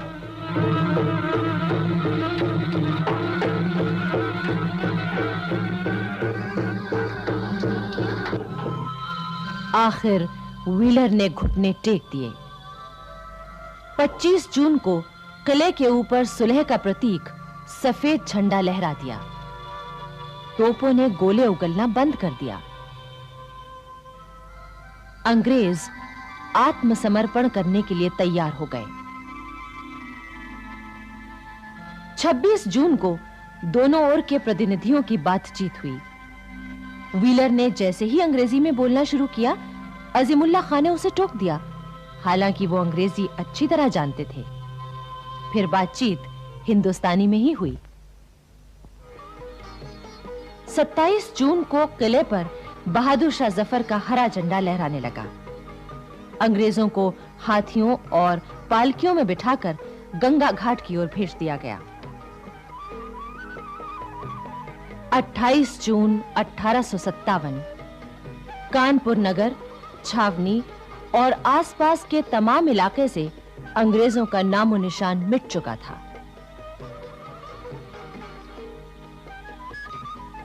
नाना साहब ने इस मौके पर एक बड़ा दरबार किया, जिसमें 6 पैदल पलटने, 2 घुड़सवार पलटने, जमींदार और हजारों की तादाद में जनता आई। सबसे पहले सम्राट बहादुर शाह जफर के नाम पर 101 तोपों की सलामी हुई। इसके बाद नाना साहब को 21 तोपों की सलामी दी गई। नाना साहब ने इस मौके पर सबको धन्यवाद दिया। साथ ही फौज में 1 लाख रुपए इनाम के रूप में बांटे गए। इसके बाद नाना साहब बिठूर आए, जहां वो 1 जुलाई 1857 को पेशवा की गद्दी पर बैठे। उनका विधिवत राज तिलक हुआ और नाना साहब धुंधुपंत पेशवा बन गए। 1857 की क्रांति की तैयारियां झांसी में भी शुरू हो गई थीं।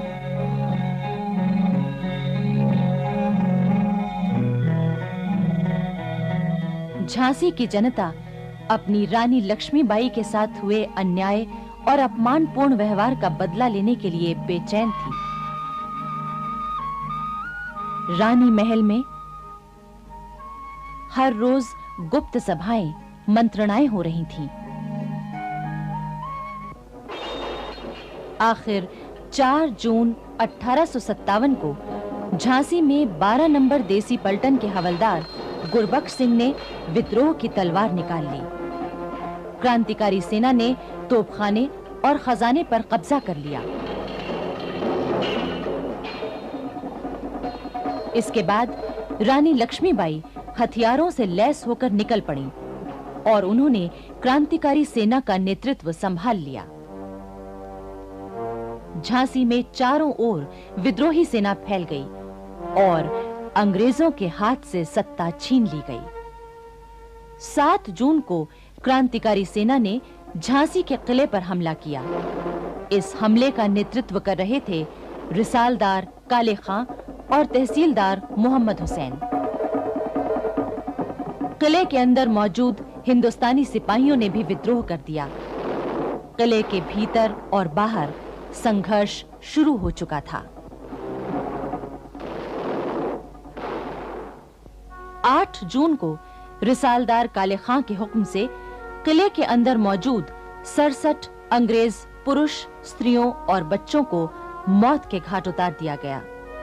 अंग्रेज इतिहासकार स्वयं मानते हैं कि इस हत्याकांड में रानी लक्ष्मीबाई का कोई हाथ नहीं था और न ही उन्होंने इसकी इजाजत दी थी। 8 जून 1857 को झांसी कंपनी सरकार के चंगुल से मुक्त हो गई। गद्दी का उत्तराधिकारी दामोदर राव चूंकि बालिग नहीं था, इसलिए रानी लक्ष्मीबाई ने झांसी का शासन संभाला। झांसी में जगह-जगह घोषणा की गई।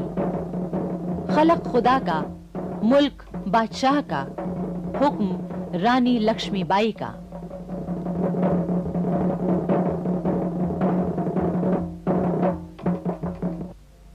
रानी लक्ष्मीबाई ने बड़ी सूझबूझ और समझदारी से शासन संभाला। वो दरबार में एक विशेष कक्ष में बैठती थीं। उस कक्ष के बाहर सोने के काम की चिकें पड़ी रहती थीं। द्वार के बाहर 2 द्वारपाल चुस्त पोशाकों में खड़े रहते। दीवान लक्ष्मण राव राज्य के आवश्यक कागज पेश करते और रानी उस पर अपना निर्णय सुनाती। रानी लक्ष्मीबाई की पोशाक भी पुरुषों जैसी हो गई थी। वो पाजामा और गहरे नीले रंग का कोट पहनती थीं। टोपी पर एक सुंदर पगड़ी बंधी रहती थी। कमर में जरी के काम का दुपट्टा बंधा होता और उसमें एक तलवार लटकती रहती। उसके साथ ही दमिश्क की बनी नक्काशीदार चांदी मढ़ी पिस्तौल भी लटकती रहती थी।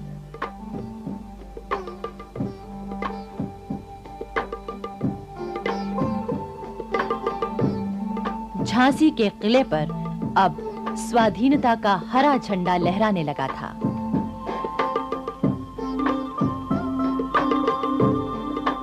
रानी लक्ष्मीबाई ये भी जानती थी कि उन्हें झांसी की आजादी की रक्षा के लिए हर वक्त तैयार रहना चाहिए। वो सेना तैयार करने लगी। लोगों को युद्ध का प्रशिक्षण दिया जाने लगा। पुरुषों के साथ-साथ कई स्त्रियां भी युद्ध कला और शस्त्र संचालन की कला सीखने लगीं। इनमें रानी की 2 सहेलियां सुंदर और मुंदर भी थीं। रानी ने क्रांतिकारी सिपाहियों के नेताओं से भी संपर्क बनाए रखा और उनकी खबरें प्राप्त करती रहीं। उधर अवध में भी क्रांति की पूरी तैयारियां थीं। इतिहासकार लिखते हैं कि क्रांति की तैयारियां जितनी अच्छी अवध में थीं, उतनी देश में कहीं नहीं थीं। हजारों मौलवी और हजारों पंडित स्वाधीनता के युद्ध के प्रचार में लगे हुए थे। वो एक-एक बैरक में जाकर सिपाहियों से बातचीत करते।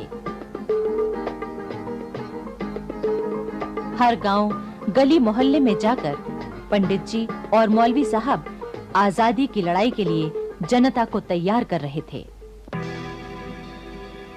लखनऊ में 13 मई को मेरठ की क्रांति की और 14 मई को दिल्ली की क्रांति की खबरें आईं।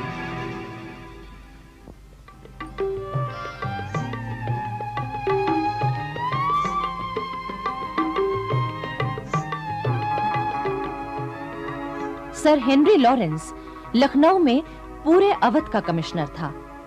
उसने क्रांति की खबरें मिलते ही मुकाबले की तैयारी शुरू कर दी। लखनऊ में रहने वाले अंग्रेज परिवारों की सुरक्षा के लिए उसने लखनऊ के पास मच्छ भवन में और रेजिडेंसी में किलेबंदी शुरू कर दी, ताकि जरूरत पड़ने पर सभी अंग्रेज और उनके परिवार वहां शरण ले सकें। अंग्रेज महिलाओं और बच्चों को तो वहां पहले ही पहुंचा दिया गया था। 30 मई 1857 की रात ठीक 9 बजे तोप छूटी। क्रांति आरंभ होने का यही संकेत था। 71 नंबर की पलटन सबसे पहले बंदूकें लेकर निकल आई। उसने अंग्रेजों के बंगले जलाए और जो भी अंग्रेज मिले उन्हें मार दिया गया। सन 1857 में पंजाब की सबसे बड़ी छावनी लाहौर के पास मियामीर में थी। मियामीर में गोरे सिपाहियों की तुलना में हिंदुस्तानी सिपाही 4 गुना ज्यादा थे। अंग्रेजों के खिलाफ क्रांति के प्रचारकों ने क्रांति की चिंगारियां पेशावर, लाहौर, अमृतसर, जालंधर, फिल्लौर, फिरोजपुर आदि सभी स्थानों में पहुंचा दी थी। पंजाब के हिंदुस्तानी सिपाहियों की योजना ये थी कि सबसे पहले मियामीर के सिपाही लाहौर के किले पर चढ़ाई करेंगे। इसके बाद पेशावर, अमृतसर, फिल्लौर और जालंधर की पलटनें एक साथ क्रांति आरंभ कर देंगी। मियां मीर में रॉबर्ट मॉन्टगोमरी अंग्रेज सेनापति था। वो बहुत चतुर और चालाक था। उसे जैसे ही मेरठ और दिल्ली की घटनाओं की जानकारी मिली, वो तुरंत सावधान हो गया।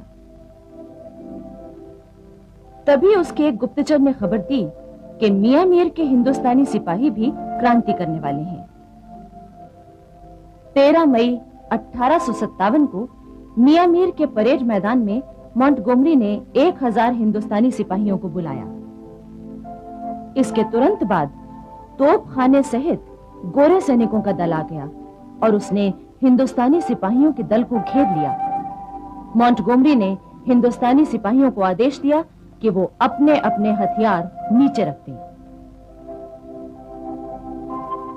अंग्रेजों की सेना और तोपखाने से घिरे हिंदुस्तानी सिपाहियों ने मजबूर होकर हथियार रख दिए और चुपचाप अपनी बैरकों में चले गए। लाहौर के किले में मौजूद हिंदुस्तानी सिपाहियों से हथियार रखवाने के लिए एक गोरी पलटन भेजी गई। उसने वहां के सिपाहियों से हथियार रखवाकर किले के बाहर बैरकों में भेज दिया।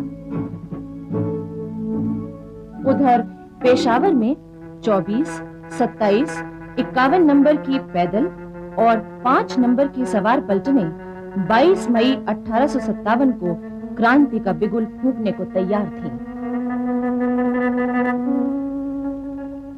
मियां मीर की घटना का समाचार पाते ही अंग्रेज अफसरों ने गोरी सेना के 4 दल पेशावर भेजे और 22 मई की सुबह देशी पलटनों से हथियार रखवा लिए। 22 मई की शाम अंग्रेज सैनिक सावधान थे कि कहीं छावनी या नगर में विद्रोह न हो जाए, किंतु उसी रात कुछ निहत्थे हिंदुस्तानी सिपाही नगर की ओर जा रहे थे। उन्हें अंग्रेज सिपाहियों ने पकड़ लिया। उसी रात 14 हिंदुस्तानी सिपाहियों को फांसी पर लटका दिया गया ताकि बाकी सिपाही उनसे सबक लें। बैरकों के बाहर तोपें लगा दी गईं। कोई भी हिंदुस्तानी सिपाही बाहर नहीं निकल सकता था। जिसने हिम्मत की उसे तोप के मुंह से बांधकर उड़ा दिया गया। पेशावर के पास होती मैदान में 55 नंबर पैदल पलटन थी। इसके सेनापति कर्नल स्कॉटिश वुड को भरोसा था कि उसकी पलटन विद्रोह नहीं करेगी, किंतु पंजाब के अंग्रेज अफसरों ने उन पर दबाव डाला कि पलटन से हथियार रखवा लिए जाएं। इस पर दुखी होकर कर्नल स्कॉटिश वुड ने आत्महत्या कर ली। होती मर्दान की 55 नंबर पैदल पलटन से हथियार रखवाने के लिए पेशावर से अंग्रेजों की सेना आई। 55 नंबर पैदल पलटन किले से भाग निकली। अंग्रेजों की सेना भारी संख्या में थी। उन्होंने कोई 150 हिंदुस्तानी सिपाहियों को मार डाला। जो हिंदुस्तानी सिपाही पकड़े गए उन्हें बाद में तोपों के मुंह से बांधकर उड़ा दिया गया। इस हृदय विदारक दृश्य का वर्णन अंग्रेज इतिहासकार जॉर्ज विकर्स ने किया है। एक चौरस मैदान के 3 ओर फौज खड़ी थी और चौथी ओर 10 तोपें थीं। पहले 10 हिंदुस्तानी सिपाहियों को लाकर तोपों के मुंह से बांधा गया और फिर तोप खाने के अफसर ने अपनी तलवार हिलाई।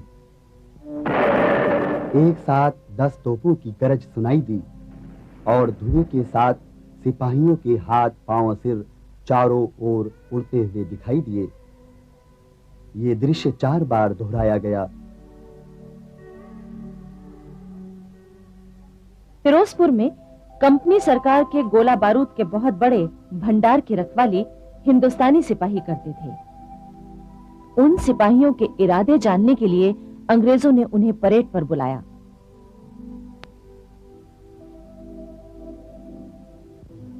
फिर उसी दिन कुछ ही घंटों बाद फिरोजपुर के भारतीय सिपाहियों ने क्रांति शुरू कर दी। अंग्रेजों ने स्वयं गोला बारूद का भंडार जला दिया। जालंधर, फिल्लौर और लुधियाना की देसी पलटनें चुपचाप क्रांति की तैयारी कर रही थीं। 9 जून 1857 को आधी रात के समय जालंधर की देसी पलटन ने क्रांति का ऐलान कर दिया। वहां मौजूद अंग्रेज सेना के सिपाही और अफसर घबरा गए। क्रांतिकारी सेना बड़ी शान से लुधियाना की ओर रवाना हो गई। जालंधर की सेना का एक सिपाही फिल्लौर पहुंचा और उसने क्रांति की सूचना दे दी और वो आकर जालंधर की क्रांतिकारी सेना से मिल गई। अब दोनों सेनाएं लुधियाना की ओर बढ़ी। लुधियाना के अंग्रेज अफसरों ने सतलज पर बना कश्तियों का पुल तोड़ दिया। क्रांतिकारी सेना ने रात के समय उस पुल से कोई 3 किलोमीटर दूर से सतलज को पार करना चाहा, लेकिन पीछे से अंग्रेजी सेना ने हमला कर दिया। घमासान युद्ध हुआ। अंत में क्रांतिकारी सेना विजयी हुई।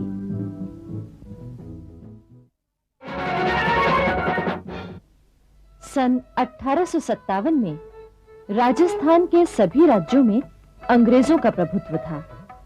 मारवाड़, मेवाड़, जयपुर, जोधपुर और कोटा में कंपनी के गवर्नर जनरल के प्रतिनिधि मौजूद थे। इन सब के ऊपर था एजेंट टू गवर्नर जनरल, जो अजमेर में रहता था। उस समय राजस्थान में अंग्रेजों की 6 छावनियां थीं। ये छावनियां नसीराबाद, नीमच, देवली, ब्यावर, एरनपुरा और खेरवाड़ा में स्थित थीं। इन छावनियों में 5000 भारतीय सैनिक थे। देश के अन्य भागों की तरह राजस्थान में भी शहरों और छावनियों में साधु और फकीरों के वेश में क्रांति के प्रचारक आए। उन्होंने सैनिकों में चर्बी वाले कारतूसों के खिलाफ प्रचार किया और विद्रोह की भावना जगाई। चर्बी वाले कारतूसों की बात सैनिकों में बिजली की तरह फैल गई। अंग्रेज अफसरों ने झटपट देसी सिपाहियों से कारतूस वापस ले लिए। सिपाहियों का शक और भी पक्का हो गया। तभी एक और अफवाह जंगल की आग की तरफ फैली कि सिपाहियों को खाने के लिए जो आटा दिया जाता है उसमें हड्डियों का चूरा मिलाया जाता है। इन बातों को लेकर भारतीय सिपाहियों में विद्रोह की आग सुलगने लगी। वो आपस में गुप्त मंत्रणाएं करने लगे। नसीराबाद में मेरठ की बगावत की खबर मिलते ही अंग्रेज अफसरों ने छावनियों के चारों ओर गोले भरवाकर तोपें रखवा दी। अब तो भारतीय सिपाही और भी परेशान हो गए। कई जगह सिपाहियों ने अपने अंग्रेज अफसरों से उनके बदलते व्यवहार का कारण पूछा। साहब, क्या ये सब तैयारियां हमें दबाने के लिए की जा रही हैं? वो तुम लोग तो अच्छा आदमी है, ये सब तुम्हारी भलाई के लिए है। तो ये बात सच है। आखिर 28 मई 1857 को दोपहर 3 बजे 15वीं इन्फेंट्री के सिपाहियों ने क्रांति का बिगुल फूंक दिया। वो अपने अपने हथियार लेकर बैरकों से बाहर निकल आए। तोपों पर तैनात भारतीय सिपाहियों ने जरा सी भी देर नहीं की। उन्होंने छावनी पर अंग्रेजों के हमले को विफल करने के लिए तोपों के मुंह मोड़ दिए। क्रांतिकारी सिपाहियों का उद्देश्य था हथियार और खजाना अपने कब्जे में लेकर दिल्ली की ओर बढ़ना।